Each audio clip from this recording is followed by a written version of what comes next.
գործունի մասին։ Ես խոսում եմ ժողովուրդների փոխհարաբերության մասին։ Բայց մենք ուզում ենք բարեկամանալ։ Դուք բարեկամանալուց։ Այո, Եվ դա այն դեպքում, երբ որ նոր հազարավոր հայ երիտասարդներ մահացան թուրքական բայրակտարներից, եւ որոնց կեսը դեռ հողին հանձնած չի։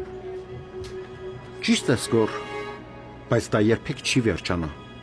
եթե մշտական բարեկամություն չլինի մեր ազգերի մեջ։ Օսման, բարեկամություն կարելի է անել այն դեպքում, երբ որ մեղավորը ընդունում է իր սխալը եւ մեղքը, ներողություն խնդրում եւ փոխհատուցում։ Այ դու օրինակ բերեցիր Գերմանիային եւ հրեաներին։ Բայց կուզեմ քեզ հիշեցնեմ, որ գերմանացիները ուժեղ գտնվեցին, ներողություն խնդրեցին իրենց սխալի համար եւ փոխհատուցեցին հրեաներին, որը բացակայում է ձեր կարգավիճակում։ Գոր,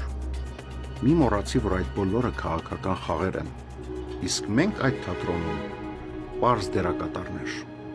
Ես քո ասածը լավ եմ հասկանում, բայց դերակատարը մարդու գլուխ չի կտրում։